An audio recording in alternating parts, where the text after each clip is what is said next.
नमस्कार, good evening मेरे प्यारे दोस्तों। Welcome to OD study point. स्वागत करते हैं आप सभी का आपके अपने YouTube channel OD study point में। तो कैसे हैं आप लोग? उम्मीद करता हूँ डियर स्टूडेंट बहुत ही बेहतरीन होंगे और बहुत ही बेहतरीन तरीके से आप लोग अपने पॉलीटेक्निक अथवा आईईआरटी एंट्रेंस एग्जाम 2026 के लिए तैयारी कर रहे होंगे। तो डियर स्टूडेंट मैं आपको बता दूं, थोड़ा सा इंटरनेट की स्पीड जो है ना बहुत ही वीक हो गई है। इसी वजह से यह जो आपकी क्लास है रिकॉर्डेड मोड में जा रही है। इसके बाद जो भी क्लासेस होंगी हमारी सब के सब क्या होंगी, लाइव होने वाली हैं। तो प्यारे दोस्तों मैं आपको बता दूं, आज की क्लास में हम लोग कवर करने वाले हैं केमिस्ट्री के चैप्टर नंबर 2 यानी कि द्रव्य के पार्ट 2 में मैं आप लोगों को बताने वाला हूं, जो भी आपका द्रव्य के जो भी क्वेश्चन आपके जो भी आपके टॉपिक बाकी थे उस टॉपिक को कवर करूंगा। उसके बाद से जितने भी क्वेश्चन द्रव्य चैप्टर से आपके पॉलीटेक्निक अथवा आईईआरटी एंट्रेंस एग्जाम में बनते हैं या बन सकते हैं, टोटल क्वेश्चन को कवर करने वाले हैं। यानी आज की क्लास में आप लोगों का द्रव्य चैप्टर पूरी तरह से कंप्लीट हो जाएगा। कहीं से भी किसी भी प्रकार का कोई आपको डाउट और कोई कंफ्यूजन नहीं रहेगा। सारे टॉपिक के साथ साथ टोटल क्वेश्चन का मैं सॉल्यूशन करवा दूंगा। ठीक है मेरे प्यारे दोस्तों, तो बिना किसी देरी के हम आज की क्लास को स्टार्ट करेंगे। आपको ध्यान से सारी चीजों को समझना है। मैं आपको बता दूं मेरे प्यारे दोस्त, जैसा कि आप लोगों को पता है कि 2025 के पॉलीटेक्निक अथवा आईईआरटी एंट्रेंस एग्जाम में हमारे संस्थान द्वारा बहुत ही बेहतरीन तरीके से परचम लहराया गया। जैसे कि आप देख सकते हो कि रैंक 7 आईईआरटी में रैंक 7 और कैटेगरी रैंक की बात करेगो तो रैंक 6 है।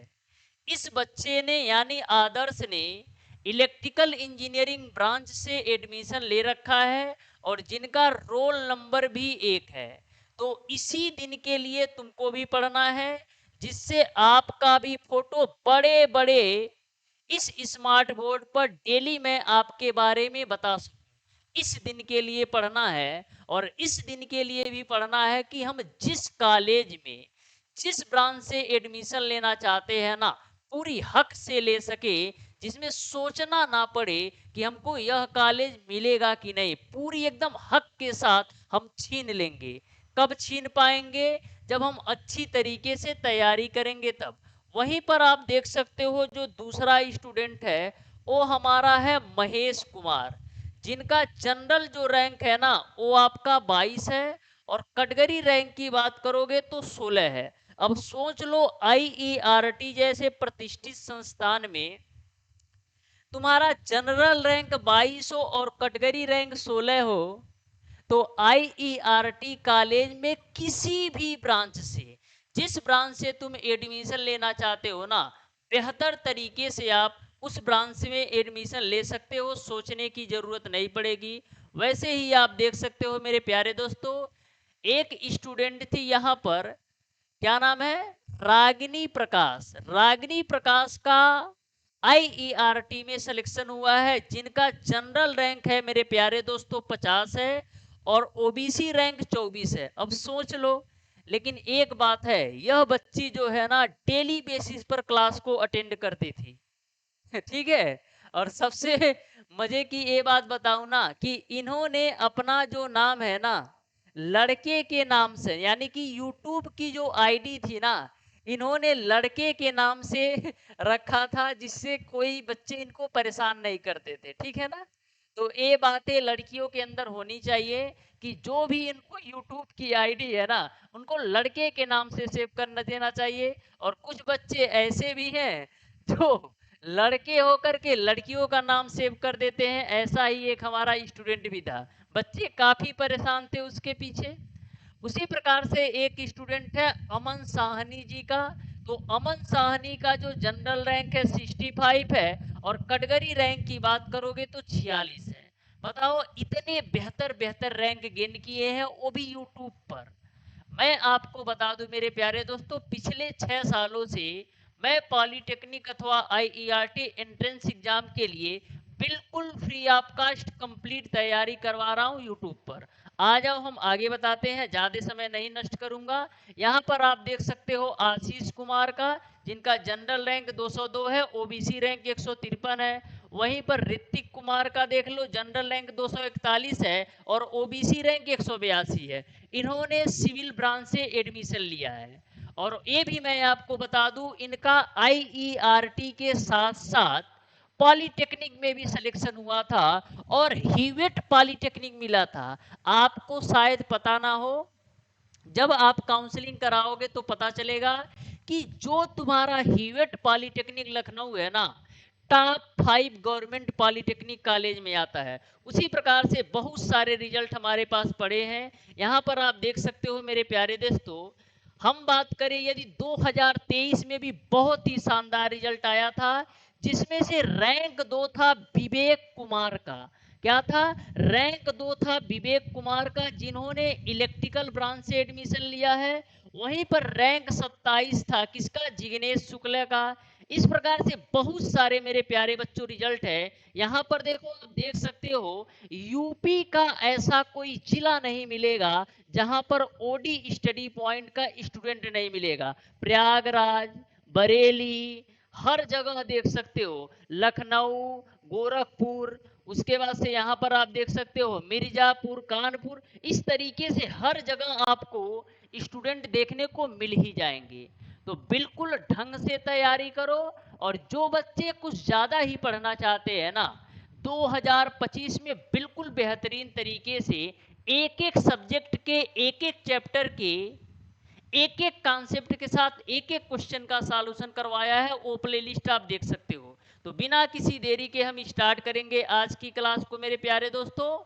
कल की क्लास में मैंने आपको बताया था गलनांक क्या होता है, क्वथनांक क्या होता है, इसके अलावा और सारी चीज़ों के बारे में मैंने आपसे डिस्कस किया था। आज की क्लास में मेरे प्यारे दोस्तों, द्रव्य चैप्टर के बाकी बचे जो टॉपिक है ना, उसको मैं बहुत ही प्यार से कवर करूंगा। ठीक है ना हो? बहुत ही प्यार से कवर करने वाला हूं। तो सबसे पहला आपका टॉपिक है परमाणु। परमाणु क्या होता है? जो आपका परमाणु होता है ना, द्रव्य का सबसे सूक्ष्मतम कण है। यानी कि द्रव्य का सबसे छोटा जो कण होता है ना, वो आपका भाई साहब परमाणु होता है। क्वेश्चन इस तरीके से पूछता है कि द्रव्य का सबसे सूक्ष्मतम कण क्या है? ऑप्शन नंबर ए दे देगा अणु, ऑप्शन नंबर बी दे देगा परमाणु, ऑप्शन नंबर सी दे देगा तत्व, ऑप्शन नंबर डी दे देगा इनमें से कोई नहीं। तो आपको पता होना चाहिए कि द्रव्य का जो सबसे सूक्ष्मतम कण है ना, वो तुम्हारा परमाणु है। जो आपका परमाणु होता है, रासायनिक अभिक्रिया में भाग लेता है। जो आपका परमाणु होता है, रासायनिक अभिक्रिया में भाग लेता है, और यह स्वतंत्र अवस्था में रह भी सकता है और नहीं भी रह सकता है। तो डायरेक्ट जो क्वेश्चन पूछता है ना, वो आपसे ये पूछेगा कि द्रव्य का सबसे सूक्ष्मतम कण क्या है। तो ध्यान में रखिएगा, द्रव्य का सबसे सूक्ष्मतम जो कण है ना, वो तुम्हारा परमाणु होता है, और यह रासायनिक अभिक्रिया में भाग लेता है, और यह स्वतंत्र अवस्था में रह भी सकता है और नहीं भी रह सकता है। नेक्स्ट जो हमारा टॉपिक है मेरे प्यारे दोस्तों, वो आपका आता है द्रव्य। वो आपका क्या आता है भाई साहब? द्रव्य आता है। तो द्रव्य को मेरे प्यारे दोस्तों दो भागों में बांटा गया। किसमें किसमें गुरुजी? तो द्रव्य को दो भागों में बांटा गया। पहला आपका क्या होता है भाई साहब? पहला आपका होता है शुद्ध पदार्थ, और दूसरा आपका होता है अशुद्ध पदार्थ। तो द्रव्य को मेरे प्यारे दोस्तों दो भागों में बांटा गया। पहला आपका होता है भाई साहब शुद्ध पदार्थ। कहते हो ना कि बिल्कुल शुद्ध हमको चाहिए, शुद्ध दूध चाहिए, शुद्ध घी चाहिए। तो एक आपका होता है शुद्ध पदार्थ, और एक आपका होता है अशुद्ध पदार्थ। तो पहली बात तुमको ये समझ में आ गई कि जो हमारा द्रव्य है ना, वो दो भागों में बांटा गया। पहला आपका होता है शुद्ध पदार्थ और दूसरा आपका होता है मेरे प्यारे दोस्तों अशुद्ध पदार्थ। ठीक है गुरुजी। अब देखो शुद्ध पदार्थ को भी हम दो भागों में बांटा। शुद्ध पदार्थ को भी मेरे प्यारे दोस्तों हमने कितने भागों में बांटा? शुद्ध पदार्थ को भी हमने दो भागों में बांटा। एक आपका होता है तत्व और दूसरा आपका क्या होता है? यौगिक होता है। तो शुद्ध पदार्थ को भी मैंने दो भागों में बांट दिया। एक आपका होता है भाई साहब तत्व और दूसरा आपका जो भाई साहब होता है ना, वो आपका यौगिक होता है। तो आप कहोगे गुरुजी जैसे आपने बताया कि शुद्ध पदार्थ दो टाइप का होता है, एक तत्व होता है एक यौगिक होता है, उसी प्रकार से अशुद्ध पदार्थ भी तो दो प्रकार का होता है। तो बिल्कुल होता है। अशुद्ध पदार्थ भी आपका दो प्रकार का होता है। एक आपका होता है मेरे प्यारे दोस्तों अशुद्ध पदार्थ जो आपका होता है वो भी दो प्रकार का होता है। एक तुम्हारा होता है समांगी मिश्रण और दूसरा होता है विषमांगी मिश्रण। तो प्यार से लिखोगे एक आपका होता है समांगी मिश्रण और जो दूसरा होता है ये आपका होता है विषमांगी मिश्रण। क्या होता है भाई साहब? विषमांगी मिश्रण। यहाँ तक तो गुरुजी हमको समझ में आ गया। आपने क्या बोला कि द्रव्य जो होता है दो भागों में बांटा गया। एक आपका होता है शुद्ध पदार्थ और दूसरा आपका होता है अशुद्ध पदार्थ। अब आपने शुद्ध पदार्थ को बताया कि मैंने दो भागों में बांटा। एक आपका होता है तत्व और दूसरा आपका होता है यौगिक। उसी प्रकार से आपने बताया कि जो हमारा अशुद्ध पदार्थ होता है ये दो प्रकार का होता है, एक समांगी मिश्रण एक विषमांगी मिश्रण। ठीक है भैया। और कुछ यदि हो तो वो भी बता दो। तो मैं आपको बता दूं मेरे प्यारे दोस्तों जो आपका तत्व होता है इसको हमने तीन भागों में बांटा। अभी एक एक करके ना मैं दौड़ा दौड़ा के मारूंगा, आप ध्यान से देखिएगा। तो तत्व में आपके तीन भाग होते हैं। एक आपका धातु होता है, दूसरा आपका अधातु होता है और तीसरा आपका उपधातु होता है। तो सबके बारे में बहुत ही प्यार से समझाऊंगा कि धातु क्या होता है, अधातु क्या होता है, उपधातु क्या होता है, यौगिक क्या होता है, समांगी मिश्रण क्या होता है, विषमांगी मिश्रण क्या होता है। ठीक है भाई साहब, समझाओगे तो अच्छी बात है। चलो यहां तक तो आपको क्लियर है। अब हम सबसे पहले देखेंगे मेरे प्यारे दोस्तों कि आपका शुद्ध पदार्थ क्या होता है। तो शुद्ध पदार्थ क्या होता है? जिसमें कोई भी मिलावट ना हो। जैसे तुम्हारा दूध होता है, कहते हो ना कि शुद्ध दूध चाहिए चाहे 5 रुपया ज्यादा ही लगे, यानी कि किसी भी प्रकार का मिलावट नहीं होना चाहिए। अब दूध में किसका मिलावट होता है? पानी का मिलावट होता है। तो उसी प्रकार से शुद्ध पदार्थ क्या होता है? शुद्ध पदार्थ वह होता है जिसका प्रत्येक रासायनिक संगठन जो होता है ना वो आपका एक जैसा होता है। तो आप साइंस की भाषा में कह सकते हो कि वे द्रव्य जिनका रासायनिक संगठन एक जैसा होता है उसे हम शुद्ध पदार्थ कहते हैं। वे द्रव्य जिनका रासायनिक संगठन एक जैसा होता है उन्हें हम भैया शुद्ध पदार्थ कहते हैं। ठीक है गुरुजी, ये तो आपकी बात सही है कि जिनका रासायनिक संगठन एक जैसा होता है वो आपका शुद्ध पदार्थ होता है। ठीक है भाई। अब बात आती है तत्व क्या होता है। तो वे द्रव्य जो केवल एक ही प्रकार के परमाणुओं से मिलकर बने होते हैं ना उन्हें तत्व कहते हैं।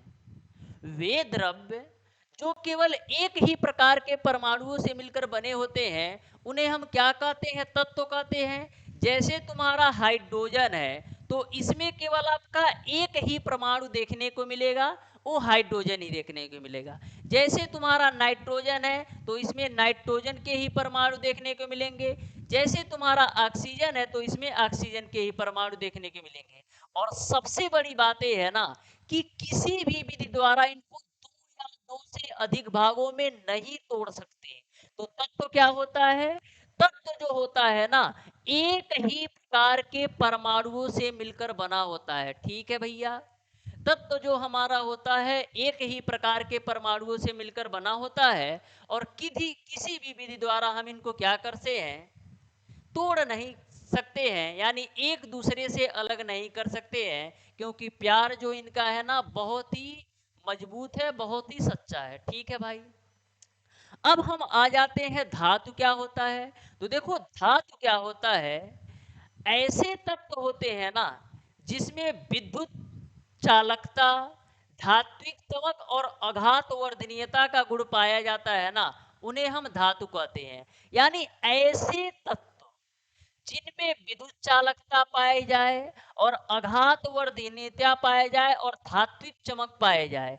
तो तुम्हारे मन के अंदर एक ख्याल होगा कि विद्युत चालकता क्या होता है। तो भैया विद्युत चालकता क्या होता है, जो विद्युत को प्रवाह को करने में सहायता प्रदान करे, विद्युत प्रवाह में सहायता प्रदान करे। जैसे तुम्हारा चांदी है, जैसे तुम्हारा सोना है, जैसे तुम्हारा तांबा है, ये क्या होता है, विद्युत का सुचालक है, यानी कि विद्युत को प्रवाह करने में सहायता प्रदान करता है। वहीं पर लकड़ी ले लोगे तो क्या विद्युत का प्रवाह होगा, बिल्कुल भी नहीं होगा। तो ध्यान में रखिएगा, धातु वे कहलाते हैं जिसमें विद्युत चालकता, धात्विक चमक का मतलब क्या है, यानी कि जो तुम्हारे धातु होते हैं ना उनमें एक प्रकार की चमक पाई जाती है। अघात वर्धनीयता क्या होता है, सारी चीजें बताऊंगा, बस इतना ध्यान में रखो। धातु क्या होते हैं, जिसमें विद्युत चालकता, धात्विक चमक और अघात वर्धनीयता का गुण होता है, उसे धातु कहते हैं। विद्युत चालकता, धात्विक चमक, अघात वर्धनीयता का गुण होता है, उसे हम क्या कहते हैं, धातु कहते हैं। ठीक है भैया, यहां तक तो क्लियर है आपका। अब हम बात करते हैं अधातु क्या होता है। तो जो तुम्हारा अधातु है ना, वो तुम्हारे धातु का जानी दुश्मन है। यानी कि अधातु के अंदर ना धातु के बिल्कुल अपोजिट गुण होता है। तो ऐसे समझो, धातु के विपरीत गुण वाले तत्व को हम क्या कहते हैं, अधातु कहते हैं। धातु के विपरीत गुण वाले तत्व को हम क्या कहते हैं भैया, अधातु कहते हैं। तो प्यार से और ध्यान से ध्यान में रखना कि जो तुम्हारे अधातु होते हैं ना, उसके अंदर धातु के विपरीत गुण होता है, उसे हम अधातु कहते हैं। अब हम आ जाते हैं उपधातु क्या होता है।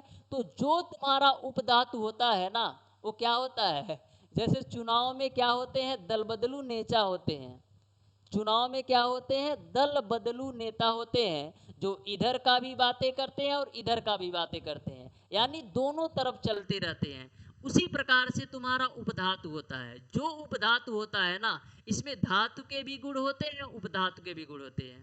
बिचौलिया समझ सकते हो, तो दोनों तरफ चलते हैं। तो उसी प्रकार से आपका उपधातु होता है, जिसमें धातु का भी गुण होता है और अधातु का भी गुण होता है, उसे हम क्या कहते हैं भाई साहब, उपधातु कहते हैं। ठीक है भैया। सबसे जरूरी जो बात है ना, उसको तुम ध्यान में रखना। उपधातु के एग्जाम्पल से क्वेश्चन डायरेक्ट पूछा जाता है। उपधातु के एग्जाम्पल से क्वेश्चन डायरेक्ट पूछा जाता है, ध्यान में रखना। Germanium, silicon, antimony, arsenic, boron, antimony दो बार हो गया है, ठीक है, और टेल्यूरियम, ये सारे तुम्हारे उपधातु हैं। डायरेक्ट क्वेश्चन पूछेगा, पूछेगा बताओ निम्न में से कौन उपधातु नहीं है। तो जब तुमको पता रहेगा तभी तो बताओगे। अभी मैं क्वेश्चन कराऊंगा तो एकदम क्रिस्टल क्लियर सब कुछ समझ में आ जाएगा। ठीक है भाई, तो ध्यान में रखिएगा। Germanium, silicon, antimony, arsenic, boron और आपके टेल्लुरियम जो होते हैं ना, वो आपके क्या होते हैं भाई साहब, उपधातु होते हैं। ठीक है भाई।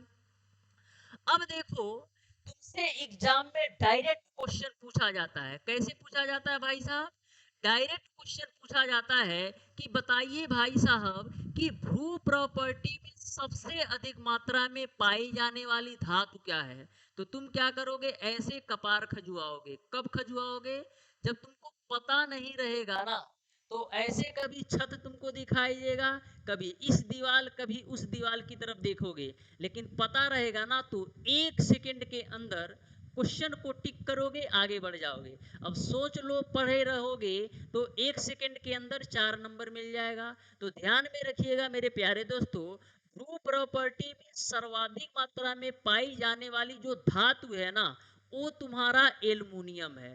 भू प्रॉपर्टी में सर्वाधिक मात्रा में पाई जाने वाली जो धातु है वो तुम्हारा एल्यूमिनियम है। क्या है भैया? एल्यूमिनियम है। सबसे अधिक मात्रा में पाई जाने वाली धातु एल्युमिनियम का Al होता है। और इसका रासायनिक बोलते हैं परमाणु क्रमांक 13 होता है। इलेक्ट्रॉनिक विन्यास भी बता दीजिए गुरुजी। तो इलेक्ट्रॉनिक विन्यास 2, 8 और 3 होता है। यानी इलेक्ट्रा एल्युमिनियम की धज्जी उड़ा दिया। भू प्रॉपर्टी में सर्वाधिक मात्रा में पाई जाने वाली धातु एल्युमिनियम है। एल्युमिनियम का परमाणु क्रमांक 13 होता है। इलेक्ट्रॉनिक विन्यास 2, 8, 3 होता है। ठीक है भाई साहब। अब आपने ये तो बता दिया कि भू प्रॉपर्टी में सर्वाधिक मात्रा में पाई जाने वाली धातु एल्युमिनियम है। तो अधातु क्या होगा ये भी बता दो। तो भू प्रॉपर्टी में सर्वाधिक मात्रा में पाई जाने वाली जो अधातु है ना, वो तुम्हारा ऑक्सीजन है। भू प्रॉपर्टी में सर्वाधिक मात्रा में पाई जाने वाली धातु जो है ना, वो तुम्हारा ऑक्सीजन है। और सर्वाधिक मात्रा में पाई जाने वाला तत्व की बात करेगा ना, तो भी तुम्हारा ऑक्सीजन ही होगा। क्लियर है? तो भू प्रॉपर्टी में सर्वाधिक मात्रा में पाई जाने वाली अधातु बोले या भू प्रॉपर्टी में सर्वाधिक मात्रा में पाए जाने वाला जो तत्व है ना, वो तुम्हारा ऑक्सीजन है। ठीक है भाई, यहां तक तो आपने एकदम क्लियर कर दिया। चलो अब देखो, हम आगे बात करेंगे यौगिक क्या होता है। योग वाला यौगिक तो नहीं है ना, तो 1 मिनट का समय दीजिएगा।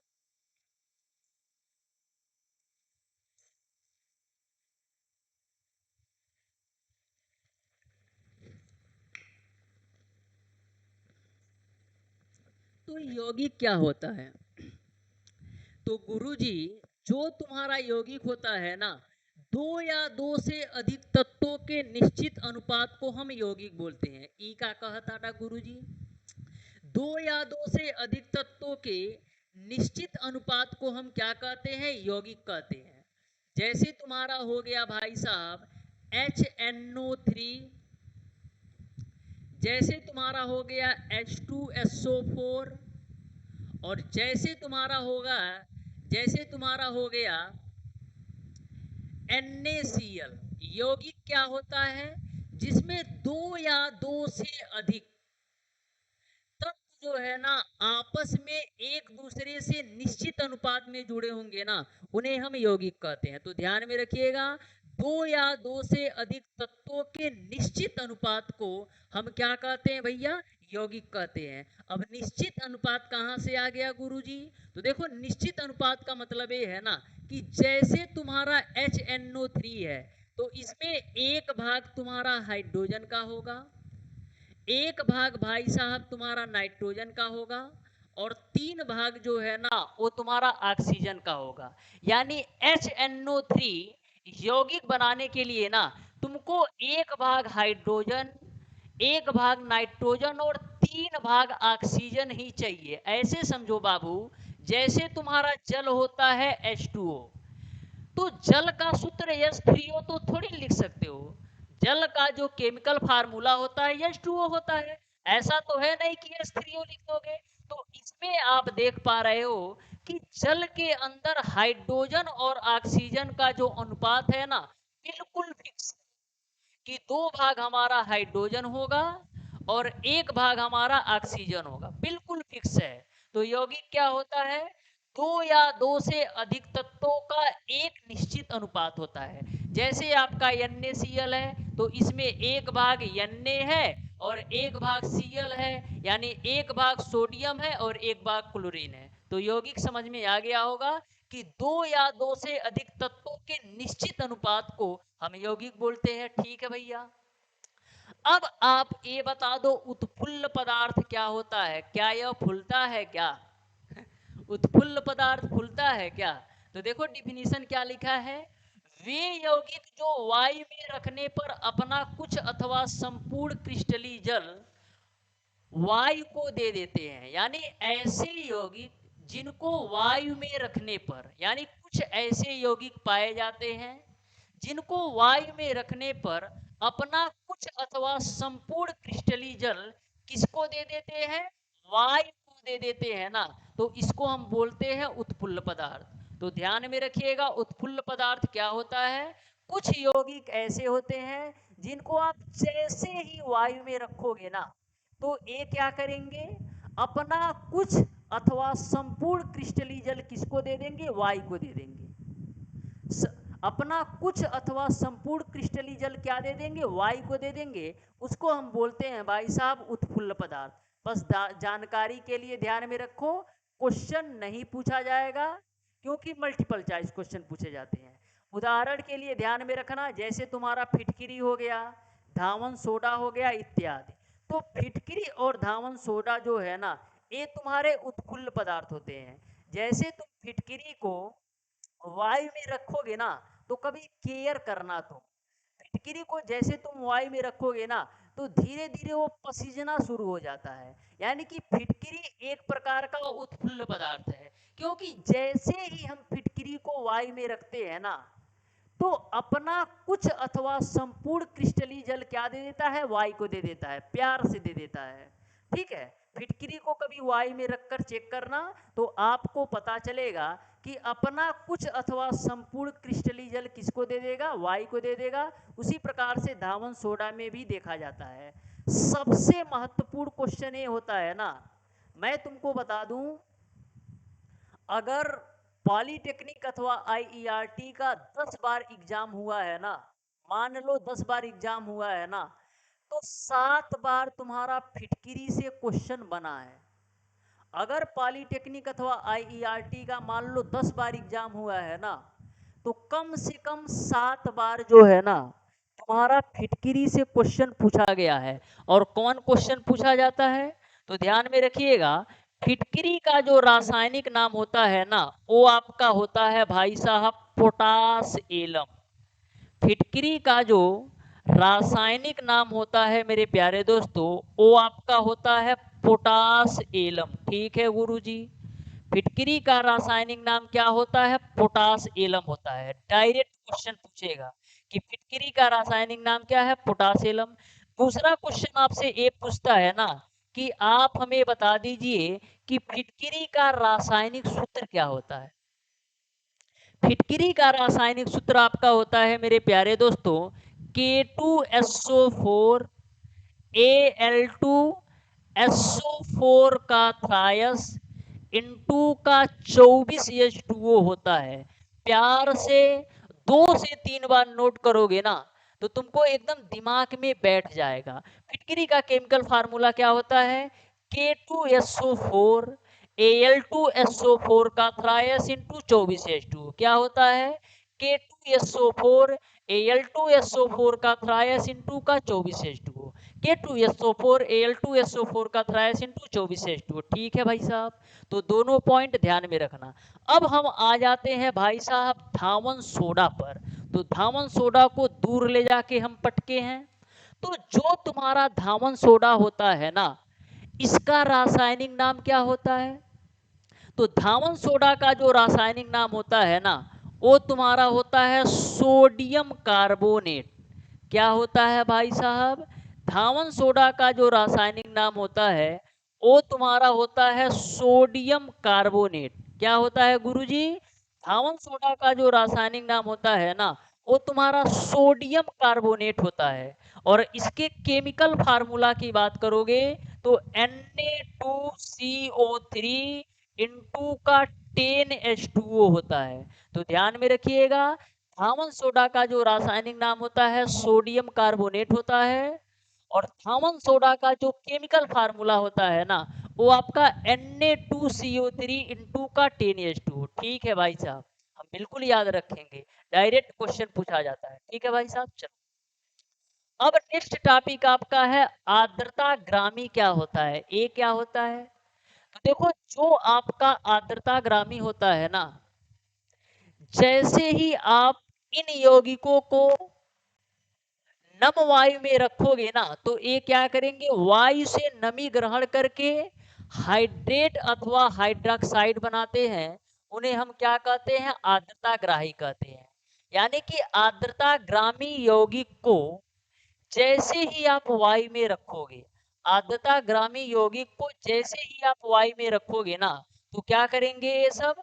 वायु से नमी ग्रहण करके या तो हाइड्रेट बनाएंगे या तो हाइड्रोक्साइड बनाएंगे। इसको हम आर्द्रताग्रामी कहते हैं। बस ये ध्यान में रखना है आपको कि जो आपके आर्द्रताग्रामी यौगिक होते हैं, वायु में रखने पर वायु से नमी ग्रहण करके हाइड्रेट अथवा हाइड्रोक्साइड बनाते हैं। ठीक है भाई साहब।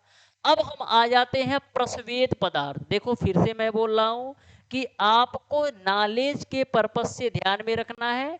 कभी काल हो सकता है क्वेश्चन भी पूछ ले, तो आपसे छूटना नहीं चाहिए। ठीक है भाई। नेक्स्ट हमारा ए होता है प्रस्वेद पदार्थ। क्या होता है? तो वे यौगिक जो नम वायु में रखने पर वायु से नमी ग्रहण करके संतृप्त विलयन बनाते हैं। जैसे ही आप प्रस्वेद पदार्थ को वायु में रखोगे, तो वायु से नमी ग्रहण करके क्या बनाएंगे? संतृप्त विलयन बनाएंगे। उसे हम क्या कहते हैं? उसे हम कहते हैं भाई साहब प्रस्वेद पदार्थ। यानी कि वे यौगिक जो नम वायु में रखने पर वायु से नमी को ग्रहण करके क्या बनाते हैं? संतृप्त विलयन बनाते हैं, जिसको हम भाई साहब बोल देते हैं प्रस्वेद पदार्थ। ठीक है भाई साहब, यहां तक तो हमको क्लियर है। ठीक है ना? देखो मैं आपको बता दूं, मैं पिछले 6 सालों से पॉलिटेक्निक अथवा आईईआरटी एंट्रेंस एग्जाम की तैयारी भी करवा रहा हूं और काउंसलिंग भी करवाता हूं। ठीक है भाई। तो जिन बच्चों का रैंक ज्यादा आता है ना, वही बच्चे बाद में पछताते हैं। पछताते क्यों हैं? पछताना इसलिए होता है ना कि उनका रैंक ज्यादा होता है। उनको एक कंफ्यूजन रहता है कि हमारे एडमिशन हो पाई कि नहीं हो पाई। और सबसे बड़ी बात ये बाने कि 2025 से यह नियम लागू हो गया है यूपी पॉलिटेक्निक के लिए कि जो बच्चा यूपी पॉलिटेक्निक एंट्रेंस एग्जाम का फॉर्म भरेगा, उसी को यूपी के किसी भी पॉलिटेक्निक कॉलेज में एडमिशन मिल पाएगा। अगर तुम प्राइवेट कॉलेज में भी एडमिशन लेना चाहते हो ना, तो भी तुम डायरेक्ट नहीं ले सकते हो। जब तक तुम काउंसलिंग नहीं कराओगे, तब तक तुम्हारा एडमिशन कोई भी यूपी पॉलिटेक्निक का कॉलेज नहीं लेगा। अगर लेता है तो ये समझ लो आपके साथ फराड हो रहा है। क्योंकि जो आपका यूपीबीटी है ना, Uttar Pradesh board of technical education है ना, इन्होंने साफ साफ मना कर दिया है कि हम यूपी पॉलिटेक्निक के, चाहे हमारा प्राइवेट कॉलेज हो, चाहे हमारा गवर्नमेंट कॉलेज हो, चाहे हमारा एडेड कॉलेज हो, हम काउंसलिंग के थ्रू ही एडमिशन लेंगे, डायरेक्ट एडमिशन नहीं लेंगे। इससे फायदा बच्चों का ये है ना कि जैसे प्राइवेट कॉलेजों में डायरेक्ट एडमिशन लेते थे तो किसी से 50,000, किसी से 60,000, किसी से 40,000 फीस ली जाती थी। लेकिन काउंसलिंग के थ्रू आप जाओगे ना, तो जो बोर्ड का मानक फीस होगा ना, वही लिया जाएगा। जैसे गवर्नमेंट कॉलेज की बात करें तो 10,000 है, एडेड कॉलेज की बात करें तो 19,000 है, और प्राइवेट कॉलेज की बात करोगे तो 31,000 है।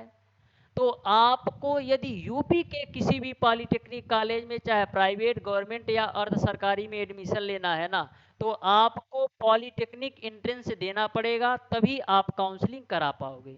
तो दिल से पढ़ो, जिससे तुम्हारा रैंक बेटर बन सके। सोचना ना पड़े कि हमको कॉलेजवा मिल पाएगा कि नहीं, हमारे एडमिशनवा हो पाई कि नहीं।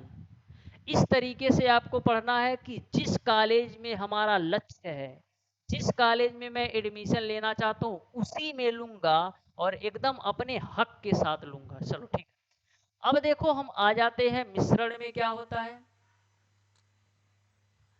तो मिश्रण में क्या होता है? मिश्रण में ये आपका होता है ना भाई साहब, वे तत्व जो दो या दो से अधिक द्रव्यों को किसी भी अनुपात में मिलाने से बनते हैं।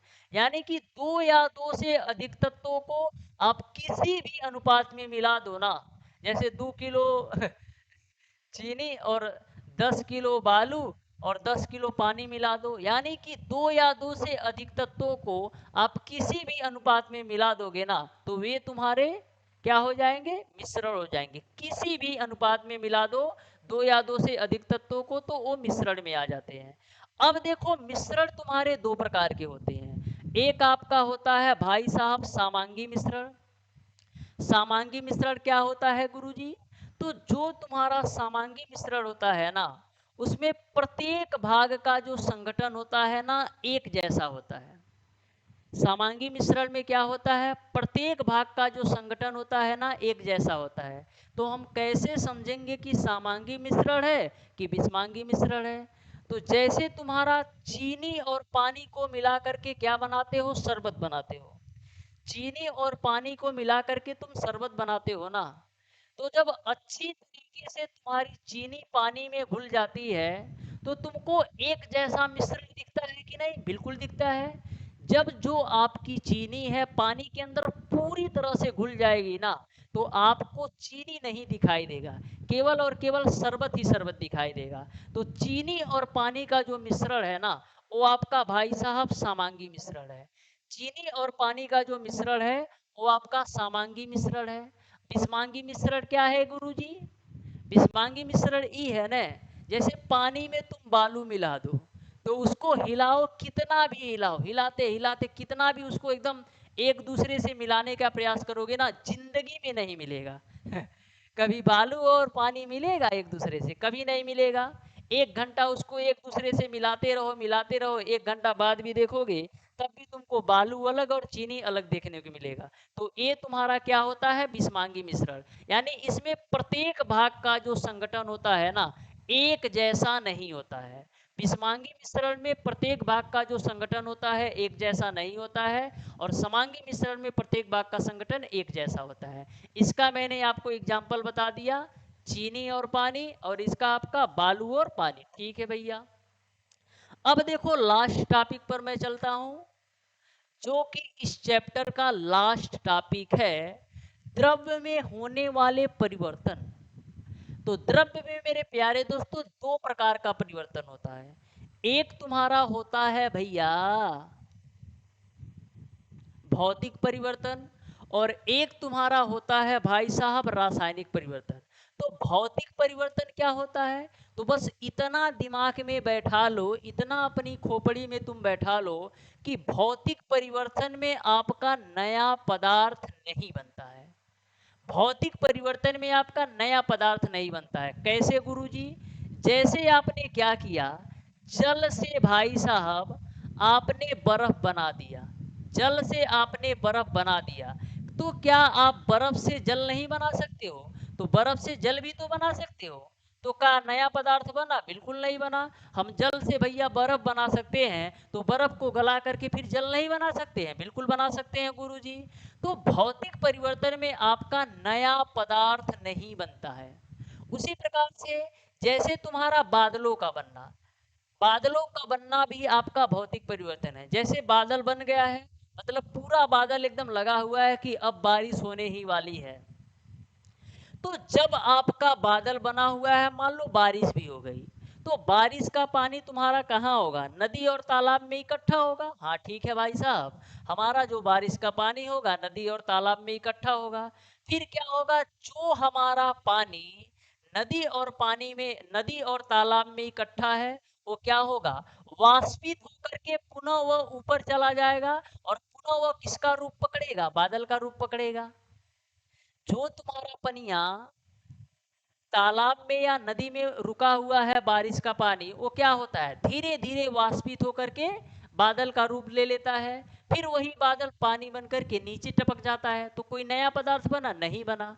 उसी प्रकार से विद्युत बल्ब का जलना, जैसे स्विच ऑन किए बिजली एकदम जल पड़ी, और जैसे स्विच ऑफ किए अंधेरा कायम हो गया। तो कोई नया पदार्थ बना? बिल्कुल नहीं बना। तो ध्यान में रखिएगा, भौतिक परिवर्तन में नया पदार्थ नहीं बनता है। एग्जाम्पल के रूप में विद्युत बल्ब का जलना, बर्फ का पिघलना, बादलों का बनना। नेक्स्ट आपका है मेरे प्यारे बच्चों, रासायनिक परिवर्तन क्या होता है। तो रासायनिक परिवर्तन में ना हमेशा हमेशा एक नया पदार्थ बनता है। जैसे दूधवा से यदि तुम दही बना सकते हो, तो क्या दही से दूध बना सकते हो? बिल्कुल नहीं बना सकते हो। यदि तुम्हारा एक बार दूध से दही बन गया, तो फिर दही से दूध नहीं बनेगा। तो ध्यान में रखिएगा, रासायनिक परिवर्तन में हमेशा एक नया पदार्थ बनता है, बस इतना ध्यान में रखो। रासायनिक परिवर्तन में हमेशा एक नया पदार्थ बनता है। जैसे दूध से दही का बनना, जंग का लगना, मोमबत्ती का जलना और सिरके का बनना। जैसे जंग लग गए, मान लो कौन छड़ रखल बा 2 किलो के, उसमें जंग लग करके उसमें आधा किलो झड़ ही गया, तो 1.5 किलो बचेगा ना, यानी वो क्या होगा, अब उसके अवस्था में परिवर्तन हो गया, यानी एक नया पदार्थ बना। जैसे इतना मोट आपका छड़ बा, 2 महीना बाद जंग लग लग करके ये ऊपर परत ये झड़ता जाएगा, तो पता चले 100 ग्राम के बाद, तो 1 महीना बाद ही पता चलेगा 75 ग्राम का हो गया, यानी एक नया पदार्थ बन गया। ठीक है भाई, तो ये बात आपको समझ में आ गई होगी। मोमबत्ती का जलना भी आपका रासायनिक परिवर्तन है। ठीक है भाई, डायरेक्ट एग्जाम्पल से क्वेश्चन पूछा जाएगा, डिफिनीशन नहीं पूछेगा। अब हम आपके सामने पेश करेंगे। देखो, मैं आपको बता दूं, सबसे पहले इस चैप्टर पर आधारित जो बुक में क्वेश्चन दिया है उसको तो मैं कराऊंगा ही कराऊंगा। जो बुक में तुम्हारे क्वेश्चन दिया है उसको तो मैं कराऊंगा ही कराऊंगा।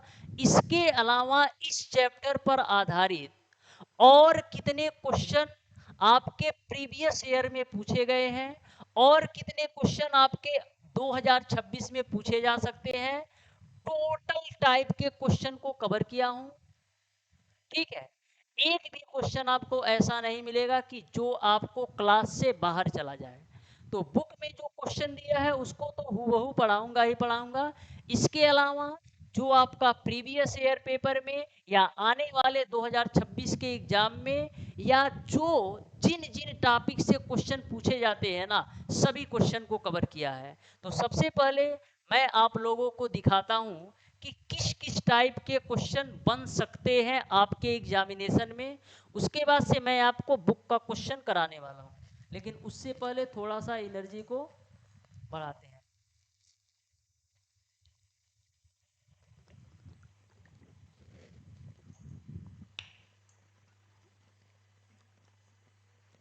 तो देखो, यहाँ पर सबसे पहला क्वेश्चन आपसे ये पूछा है कि भार किस प्रकार की राशि है।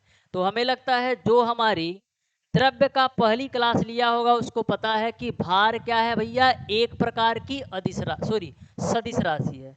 भार क्या है भाई साहब, एक प्रकार की सदिश राशि है। भार क्या है, सदिश राशि है। भार क्या है, सदिश राशि है। तो द्रव्यमान क्या है गुरुजी, तो भार आपका सदिश राशि है, और द्रव्यमान जो आपका है ना, वो आपका एक प्रकार की अदिश राशि है। द्रव्यमान क्या है भाई साहब, एक प्रकार की अदिश राशि है। भार और द्रव्यमान में जो संबंध होता है ना, वो आपका W बराबर M इंटू जी होता है। W क्या है, भार है, M क्या है, द्रव्यमान है। ठीक है भाई, आ जाओ। नेक्स्ट क्वेश्चन आपका ये है कि द्रव्यमान तथा ऊर्जा में सही संबंध है। तो आइंस्टीन भैया कौन सा संबंध दिए थे, आइंस्टीन भैया ने बताया कि जितनी द्रव्य आप खर्च करोगे ना, उतनी ही ऊर्जा निर्मुक्त होगी। तो इन्होंने बताया कि E बराबर भाई साहब mc² होता है, जहां E क्या है, उत्पन्न ऊर्जा की मात्रा। क्या है भाई साहब, E उत्पन्न ऊर्जा की मात्रा। उत्पन्न ऊर्जा की मात्रा, उत्पन्न ऊर्जा की मात्रा E है। ठीक है भाई, M क्या है, नष्ट हुआ द्रव्यमान। क्या है भाई साहब, नष्ट हुआ द्रव्यमान। और C क्या है गुरुजी, तो C आपका है प्रकाश की चाल।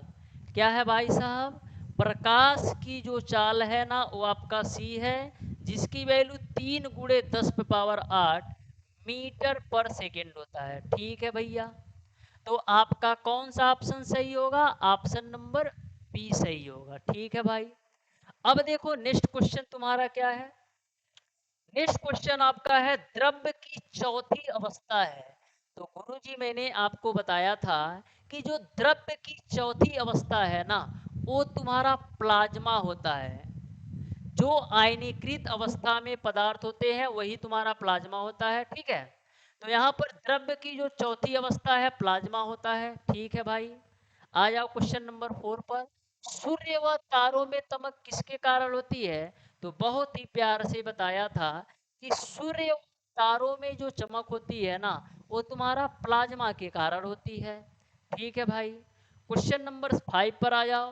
द्रव्यों में अवस्था परिवर्तन का मुख्य कारण क्या है? तो आपको मैंने बहुत ही प्यार से बताया था कि द्रव्यों में जो अवस्था परिवर्तन का कारण है वो आपका गतिज और स्थितिज ऊर्जा है। कैसे गुरुजी? जैसे आप किसी भी द्रव्य को गर्म करोगे ना, किसी भी द्रव्य को गर्म करोगे ना, तो सबसे पहले क्या होगा? उसकी गतिज ऊर्जा में वृद्धि होगा, और गतिज ऊर्जा में जैसे वृद्धि होगा ना, तो आपका जो ठोस पदार्थ होगा ना वो द्रव में कन्वर्ट होगा, ठीक है भाई। तो ध्यान में रखना, गतिज व स्थितिज ऊर्जा है। भार का मात्रक क्या होता है? तो तुमको पता है, अभी बताया हूं कि जो भार का मात्रक होता है, भार की जो यूनिट होती है वो न्यूटन होता है, और द्रव्यमान की जो यूनिट होती है वो तुम्हारा क्या होता है? किलोग्राम। क्या होता है गुरुजी? किलोग्राम होता है।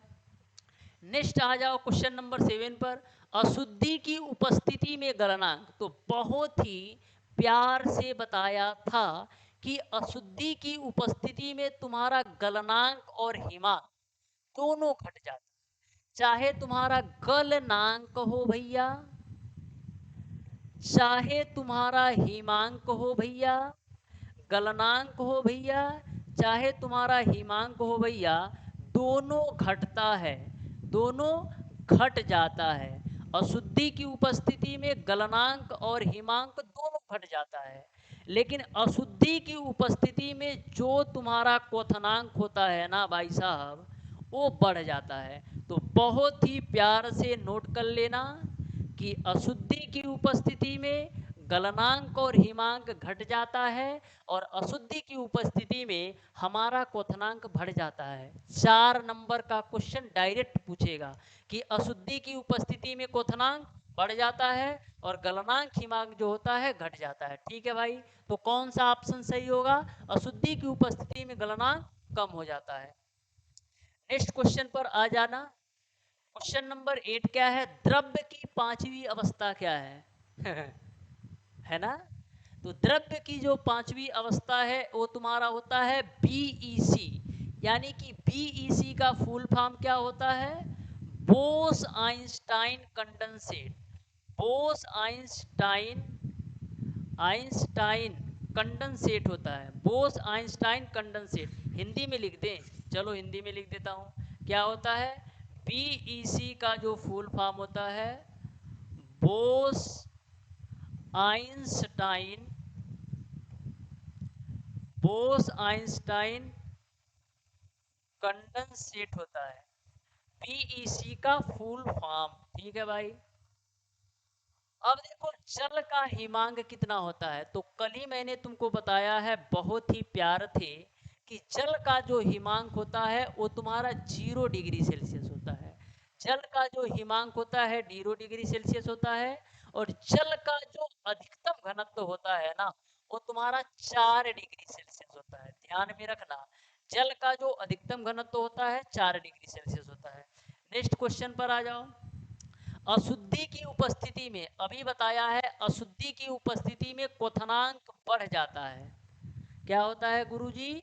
अशुद्धि की उपस्थिति में क्वथनांक बढ़ जाता है, लेकिन जो तुम्हारा गलनांक और हिमांक होता है घट जाता है। तो अशुद्धि की उपस्थिति में जो तुम्हारा क्वथनांक होता है बढ़ता है, ठीक है भैया।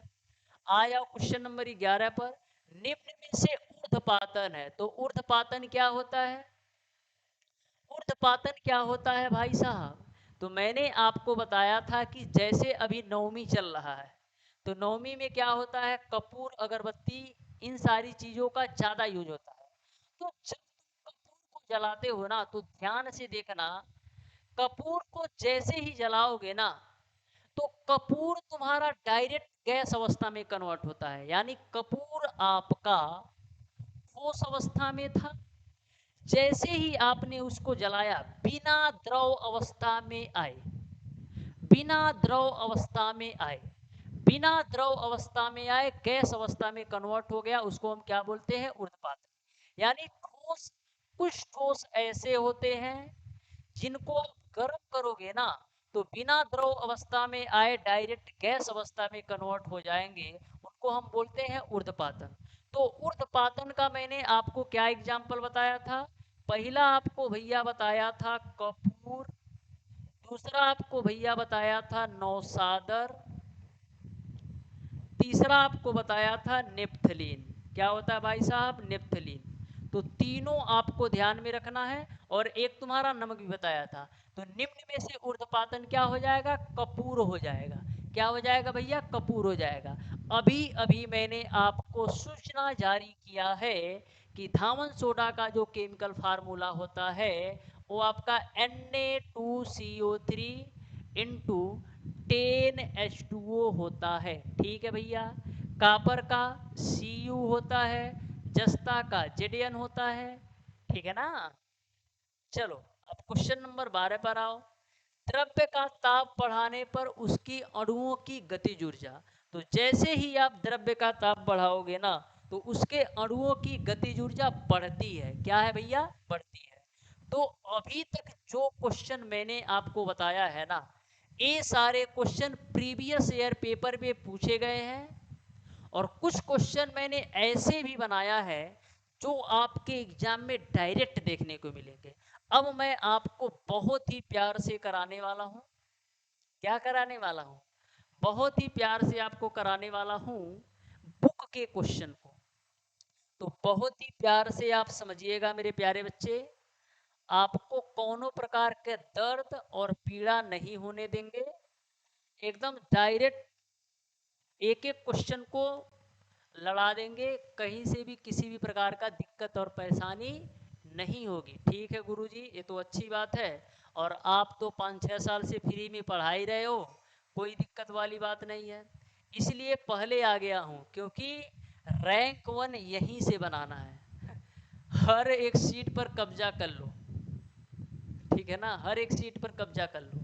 देखो क्या बोला है पहला क्वेश्चन, कि जब लोहे की कीलो को नीले कॉपर सल्फेट बिलियन, ये तुम्हारा बिलियन है, इसको करेक्ट कर लेना, बिलियन।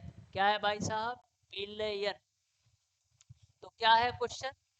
जब लोहे की कीलो को नीले कॉपर सल्फेट बिलियन में डुबोया जाता है तो कुछ समय बाद लोहे की कीलें, कुछ समय बाद क्या होती है? जो लोहे की कीलें होती है ना वो नहीं घुलती है लेकिन नीला रंग विरंजित करती है।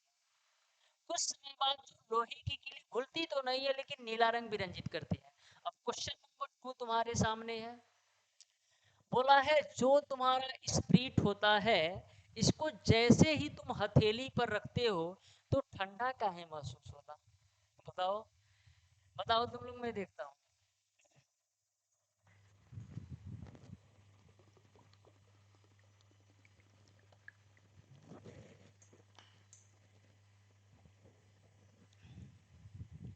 स्प्रिट को हथेली पर रखने पर ठंडा क्यों महसूस होता है? बताओ। ठंडा इसलिए महसूस होता है ना गुरुजी, क्योंकि यह अत्यधिक वाष्पशील होता है। जो आपका स्प्रिट होता है ना अत्यधिक वाष्पशील होता है। डायरेक्ट क्वेश्चन पूछेगा।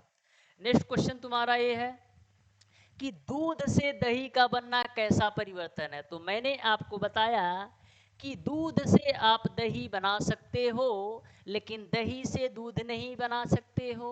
दूध से दही बना सकते हो लेकिन दही से दूध नहीं बना सकते हो। यानी आपका एक नया पदार्थ बन रहा है। तो किस प्रकार का परिवर्तन है? रासायनिक परिवर्तन है। तो ध्यान में रखिएगा, रासायनिक परिवर्तन में हमेशा एक नया पदार्थ बनता है। जैसे दूध से दही बना, तो दहिया का है? नया पदार्थ है। कभी दही से दूध बनाए हो? चलो नेक्स्ट क्वेश्चन पर आ जाओ। बोला है ठोस अवस्था में अणुओं की गतिज ऊर्जा। तो सबको पता है कि ठोस अवस्था में जो अणुओं की गतिज ऊर्जा होती है वो द्रव के अणुओं से कम होती है। क्या होता है गुरुजी? द्रव के अणुओं से कम होती है। तो सबसे ज्यादा गतिज ऊर्जा किसकी होती है? तो सबसे ज्यादा गतिज ऊर्जा भैया गैस की होती है। उससे कम जो होती है द्रव की होती है।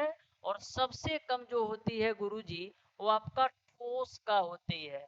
तो ध्यान में रखिएगा, सबसे ज्यादा गतिज ऊर्जा गैस का, सबसे कम भैया ठोस का। तो ठोस अवस्था में जो अणुओं की गतिज ऊर्जा होती है ना, द्रव के अणुओं से कम होती है। ठीक है भाई, क्वेश्चन नंबर 5 पर आ जाओ। अंतरा अणुक बल अधिक होता है। तो अंतरा अणुक बल जो सबसे ज्यादा होता है ना, वो तुम्हारा ठोस में होता है। अंतरा अणुक बल सबसे ज्यादा जो होता है वो ठोस में होता है, और सबसे कम किस में होता है? गैस में होता है। मैं लिख देता हूं, तो अंतरा अणुक बल सबसे ज्यादा ठोस में, इससे कम किस में होता है भाई साहब? द्रव में, और सबसे कम बेचारे में होता है गैस में। तो ध्यान में रखिएगा, अंतरण अणुक बल सबसे ज्यादा ठोस में, उससे कम द्रव में, सबसे कम गैस में। नेक्स्ट क्वेश्चन है तुम्हारा, जिस ताप पर द्रव को वाष्प दाब वायुमंडलीय दाब के बराबर हो जाता है उसे तुम क्या कहते हो? ठीक है, जिस ताप पर द्रव का वायुमंडलीय दाब के बराबर हो जाता है, उस ताप उस ताप को क्या कहते हो? तो जिस ताप पर द्रव का वाष्प दाब वायुमंडलीय दाब के बराबर हो जाता है उसको क्या कहते हैं गुरुजी बताओ? उसको हम कहते हैं क्वथनांक। क्या कहते हैं भाई साहब? क्वथनांक। क्वथनांक में होता क्या है? आपका द्रव का जो वाष्प दाब होता है ना, वायुमंडलीय दाब के बराबर होता है। इसी में मैंने आपको बताया था कि प्रेशर कुकर में खाना क्यों जल्दी पक जाता है और पहाड़ों पर खाना क्यों जल्दी पक जाता है। तो मेन जो कारण है ना, वो तुम्हारा वायुमंडलीय दाब है। जैसे पहाड़वा पे जइबा ने, वायुमंडलीय दाब का मान कम हो जाता है, और जैसे ही वायुमंडलीय दाब का मान कम होता है तो कम ताप पर ही आपका जो भी दाल भात खिचड़ी बनाओगे ना, उबलने लगेगा। ठीक है, चलो क्वेश्चन नंबर 7 पर आओ। तो क्वेश्चन नंबर 7 क्या है? किसी पदार्थ का ताप बढ़ाने पर उसके अणुओं की ऊर्जा में, तो कौनो भी पदार्थ का ताप बढ़ाओगे ना, जैसे अगर तुमको गर्म कर दिया जाए, जैसे मान लो तुम्हारा दोस्त है, उसको इतना परेशान करो ना कि वो एकदम बिल्कुल परेशान हो जाए, चिढ़ने लगे, तो उसी प्रकार से जैसे ही आप किसी भी पदार्थ का ताप बढ़ाओगे ना, तो क्या होगा? उसकी अणुओं की ऊर्जा में वृद्धि होगी। नेक्स्ट आपका है क्वेश्चन नंबर 8, निम्न में से कौन सा युग्म में से यौगिक को प्रदर्शित करता है? यौगिक मतलब क्या होता है? एक बढ़िया रिलेशनशिप बैठ जाए उसमें, नहीं जो तुम सोच रहे हो। ठीक है ना, बढ़िया रिलेशनशिप। कभी शहद और नमक को मिलाए हो? नहीं मिलाए हैं गुरुजी। दूध में पानी मिलाए हो? मिलाना मिला मिलाने के लिए लोग मिलाते हैं, लेकिन मिलाना नहीं चाहिए। शहद और पानी भी नहीं सही होगा। एक ही ऑप्शन है, पानी और साबुन को तो मिलाए ही होंगे। ठीक है ना, चलो, तो यौगिक है पानी और साबुन। नेक्स्ट क्वेश्चन आपका है, निम्नलिखित में से मिश्रण कौन सा है? तुम एकदम बढ़िया से बराबर छांट करके बता दो कि मिश्रण कौन सा है। मिश्रण कौन सा है? चाक धोने का सोडा। चाक धोने का सोडा वायु मिश्रण है? नहीं है गुरुजी। तुतिया दूध मिश्रण है? नहीं है गुरुजी। ग्लूकोज दूध संगमरमर, संगमरमर दूध में संगमरमर होता है जी? नहीं मिलाया जाता है। यानी ऑप्शन नंबर डी सही होगा। पीतल वायु इस्पात और दूध जो होगा ना, ये तुम्हारा क्या होगा? समांगी मिश्रण का उदाहरण होगा। चलो भैया, मिश्रण है, ठीक है। मिश्रण का मतलब इसमें दो या दो से अधिक पदार्थों को हमने मिला दिया। ठीक है ना, ये ध्यान में रखो। मिश्रण पूछा है, ठीक है, मिश्रण पूछा है, मतलब दो या दो से अधिक पदार्थों के एक में घोल ही दो। दाल भात खिचड़ी चोखा तरकारी जो भी है एक ही में मिक्स कर दो, वही है तुम्हारा पीतल वायु इस्पात दूध, ये तुम्हारा मिश्रण है। ठीक है भाई, भू प्रॉपर्टी में सर्वाधिक मात्रा में पाए जाने वाला तत्व, अभी मैंने आपको बताया है कि भू प्रॉपर्टी में सर्वाधिक मात्रा में पाए जाने वाला, चाहे तुमसे तत्व पूछ ले या तुमसे अधातु पूछ ले, भू प्रॉपर्टी में सर्वाधिक मात्रा में पाए जाने वाला चाहे तत्व पूछ ले या अधातु पूछ ले, दोनों का आंसर एक ही है, वो है तुम्हारा ऑक्सीजन। तो भ्रू प्रॉपर्टी में सर्वाधिक मात्रा में पाए जाने वाला तत्व पूछे या अधातु, ऑक्सीजन है। नेक्स्ट क्वेश्चन तुम्हारा क्या है? निम्नलिखित में से शुद्ध पदार्थ छांटो। शुद्ध पदार्थ छांटो कि कौन कौन सा शुद्ध पदार्थ है। ये हमें कौन कौन सा शुद्ध पदार्थ है ये तुमको छांट देना है। तो बताओ सिलिकॉन ग्लूकोज शुद्ध पदार्थ है कि सिलिकॉन दूध और ग्लूकोज शुद्ध पदार्थ है कि सिलिकॉन साबुन और पीतल और ग्लूकोज शुद्ध पदार्थ है कि ग्लूकोज पीतल और साबुन शुद्ध पदार्थ है। तो कौन शुद्ध पदार्थ है भैया? तो आपका जो शुद्ध पदार्थ है सिलिकॉन और क्या होता है, ग्लूकोज होता है। क्या होता है भैया? सिलिकॉन और ग्लूकोज आपका शुद्ध पदार्थ होता है। चलो क्वेश्चन नंबर 12 पर आओ। अंतरा अणुक बल नगण्य होता है। तो अभी मैंने आपको प्यार से बताया है कि सबसे अधिक अंतरा अणुक जो बल होता है वो किसमें होता है? सबसे अधिक अंतरा अणुक जो बल होता है ठोस में होता है, और उससे कम द्रव में होता है, और सबसे कम गैस में होता है। तो हम कह सकते हैं गैस में अंतरा अणुक बल जो होता है ना, वो हमारा नगण्य होता है, यानी कि एकदम ना के बराबर होता है। तो सबसे ज़्यादा जो अंतरा अणुक बल जो होता है ना, वो किस में होता है भैया? सबसे ज़्यादा ठोस में, उससे कम द्रव में, और सबसे कम बिट्टा गैस में। क्वेश्चन नंबर 13 पर आओ। निम्न पदार्थ ऊर्ध्वपातज है। क्या लिखा है यार? ऊर्ध्वपातन कौन सा पदार्थ है ये बताना है। ये तुम्हारा ऊर्ध्वपातन है, ऊर्ध्वपातन है, सही कर लेना। निम्न में से कौन सा ऊर्ध्वपातन है? तो मैंने तुमको क्या बताया था कि भाई साहब नौसादर, कपूर, नेप्थलीन, नौसादर, कपूर, नेप्थलीन जो है ना, ये तुम्हारा ऊर्ध्वपातन है। तो देखो कौन सा दिया है, नौसादर दिया है, यानी ऑप्शन नंबर बी सही हो जाएगा। ऐसे ही क्वेश्चन पूछे जाते हैं। क्वेश्चन नंबर 14 पर आओ। क्रिस्टली ठोस क्या है? तो जो तुम्हारा शक्कर है ना, जो तुम्हारा चीनी है ना भैया, वो तुम्हारा क्या है भाई साहब? क्रिस्टली ठोस है। चीनी जो है तुम्हारा क्रिस्टली ठोस है। ठीक है भाई। तो थ्योरी बहुत जरूरी है, थ्योरी से ही क्वेश्चन बनते हैं। प्रेशर कुकर में खाना जल्दी क्यों पक जाता है? प्रेशर कुकर में खाना जल्दी इसलिए पक जाता है क्योंकि अंदर का जो मटेरियल है, चाहे दाल है चाहे चावल है, बाहर नहीं निकल पाता। क्वथनांक बढ़ जाता है, क्वथनांक घट जाता है, दाब स्थिर रहता है। तो क्या हो सकता है बताओ? क्या हो सकता है? क्वथनांक घट जाता है कि क्वथनांक बढ़ जाता है? बताओ तुम्हें। क्वथनांक घट जाता है कि क्वथनांक बढ़ जाता है? तो क्वथनांक क्या होता है? बढ़ जाता है। प्रेशर कुकर में खाना इसलिए जल्दी बढ़ जाता है क्योंकि जल का क्वथनांक बढ़ जाता है। जल का क्वथनांक क्यों बढ़ जाता है? क्योंकि प्रेशर कुकर आपका पूरी तरह से बंद होता है, तो अंदर की जो वाष्प होती है ना पूरी तरह से बढ़ जाती है, और अंदर की वाष्प जो होता है पूरी तरह से बढ़ क्यों जाती है? क्योंकि कोई भी गैस ना तो बाहर आएगा ना तो अंदर आएगा, इसलिए टेम्परेचर भी बढ़ जाता है, जिससे जल का क्वथनांक बढ़ जाता है। ठीक है भाई। क्वेश्चन नंबर 16 पर आओ। बोला है कि गैस द्रव्य की वह अवस्था है जिसका, तो गैस में क्या होता है? ना तो आयतन निश्चित है ना तो आकार निश्चित है।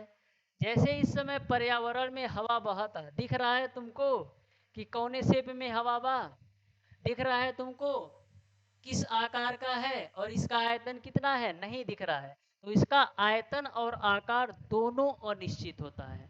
आयतन और आकार दोनों अनिश्चित होता है, और जिसका आयतन और आकार दोनों निश्चित होता है उसको क्या बोलते हो? उसको हम ठोस बोलते हैं। जैसे ये तुम्हारा मोबाइल है, तो हमको पता है कि 6 इंच लंबा है और 2.5 इंच लगभग चौड़ा है, यानी इसका आयतन फिक्स है, और आकार भी फिक्स है कि रेक्टेंगल शेप में है, एक आयत के शेप में है। ठीक है भाई साहब। और जिसका आयतन निश्चित होता है आकार अनिश्चित होता है उसको तुम क्या बोलते हो? जिसका आयतन निश्चित होता है आकार अनिश्चित होता है उसको हम द्रव बोलते हैं। जैसे 1 लीटर पानी को यदि तुम किसी बोतल में रखोगे तो पानी तो तुम्हारा 1 लीटर है, यानी आयतन फिक्स है कि 1 लीटर पानी है। ठीक है भाई साहब। लेकिन उस पानी को यदि तुम बोतल में रखोगे तो बोतल का रूप धारण कर लेगा, लेकिन वही पनिया के यदि तुम बाल्टी में रखोगे ना तो बाल्टी का रूप धारण कर लेगा, और उसी पानी को यदि तुम टब में रखोगे तो टब का रूप धारण कर लेगा। यानी क्या? आयतन निश्चित है लेकिन आकार अनिश्चित है। जिस बर्तन में हम डालेंगे उसी बर्तन का आकार पकड़ लेगा। ठीक है भाई। क्वेश्चन नंबर 17 पर आओ। बोला है निम्न में से कौन सा उत्फुल्ल पदार्थ है, बताओ कौन सा उत्फुल्लम पदार्थम है। तो कौन सा उत्फुल्ल पदार्थ है, तो जो तुम्हारा भाई साहब Na2CO3 यानी सोडियम कार्बोनेट आपका उत्फुल्लम पदार्थ है। ठीक है ना, तुमको बताया भी है कि धावन सोडा, सोडियम कार्बोनेट धावन सोडा ही होता है। ए हमें लगता है, एक बार मैं चेक कर लेता हूँ, 2H2O है, 2H2 है, ठीक है। एक तुम्हारा धावन सोडा और एक तुम्हारा होता है क्या होता, क्या बताया मैंने, फिटकिरी, दोनों उत्फुल्ल पदार्थ हैं, ध्यान में रखना। ठीक है। क्वेश्चन नंबर 18 है, बिना गर्म किए किसी ताप पर किसी द्रव की सतह से अणुओं की धीरे धीरे वायु में मिलने की क्रिया को क्या कहते हैं। यदि द्रव तुम्हारा वाष्प में बदल रहा है यानी वाष्पन हो रहा है, द्रव तुम्हारा वाष्प में बदल रहा है तो वाष्पन हो रहा है, और द्रव उबल रहा है तब क्या होगा।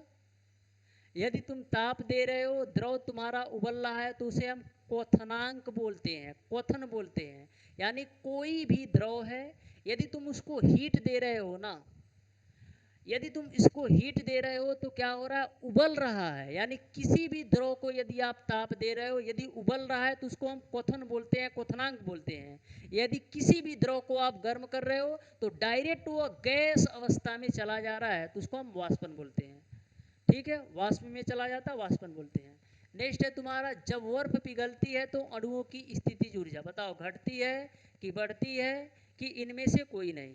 तो जैसे ही तुम्हारा भाई साहब बर्फ पिघलती है तो क्या होता है, तो बर्फ पिघलती है तो अणुओं की स्थितिज ऊर्जा प्यार से घटती है। कैसे घटती है, प्यार से घट जाती है। नेक्स्ट क्वेश्चन तुम्हारा है, नेक्स्ट क्वेश्चन है प्यारे दोस्तों, ऊर्ध्वपातन में सर्वप्रथम क्रिया क्या होती है। तो ऊर्ध्वपातन में क्या होता है, गर्मी पाकर अणुओं की गतिज ऊर्जा में वृद्धि होती है। ऊर्ध्वपातन में क्या होता है, गर्मी पाकर अणुओं की गतिज ऊर्जा में अत्यधिक वृद्धि होती है। ऊर्ध्वपातन में क्या होता है, गर्मी पाकर अणुओं की गतिज ऊर्जा में वृद्धि होती है।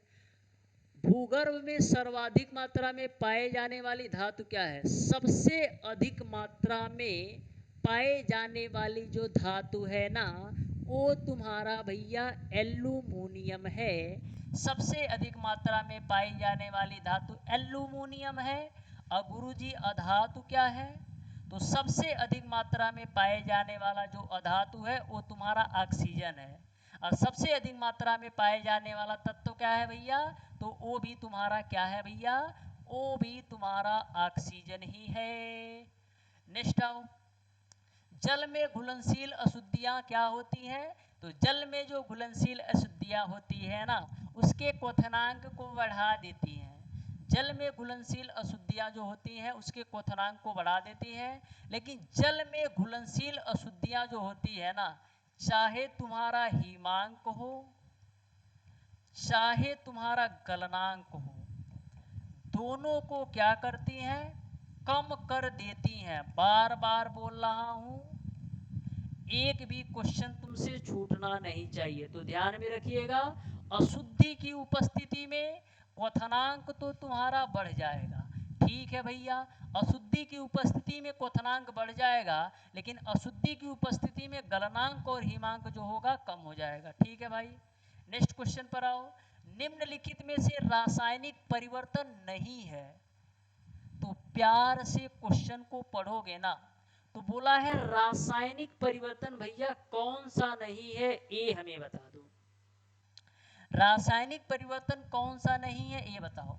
तो कोयले का जलना बताओ रासायनिक परिवर्तन है कि नहीं कोयले का जलना रासायनिक परिवर्तन है, क्योंकि कोयलवा यदि जल जाए तो राख बन जाए, यानी नया पदार्थ बन रहा है ना। तो मैंने क्या बताया था, रासायनिक परिवर्तन में हमेशा एक नया पदार्थ बनता है। तो कोयला जल जाएगा तो राख बन जाएगा, यानी ये तो हमारा रासायनिक परिवर्तन है। दूध का सड़ना, यदि तुम्हारा दूध सड़ जाएगा तो सड़े हुए दूध से बढ़िया दूध बना पाओगे, नहीं बना पाओगे। यानी यहाँ पर भी नया पदार्थ बन रहा है, यानी ये भी रासायनिक परिवर्तन है। जल का निर्माण, जल का निर्माण किससे होता है, हाइड्रोजन और ऑक्सीजन से मिलकर के हमारा जल बनता है। तो यहाँ पर भी क्या हो रहा है, हमारा जल का निर्माण में भी एक नया पदार्थ बन रहा है, यानी हाइड्रोजन और ऑक्सीजन को आपस में क्रिया करा रहे हैं तो हमारा जल का निर्माण बन रहा है, यानी ये भी हमारा एक नया पदार्थ बन रहा है। लेकिन जो वाष्प का बनना है ना, ये तुम्हारा रासायनिक परिवर्तन नहीं है।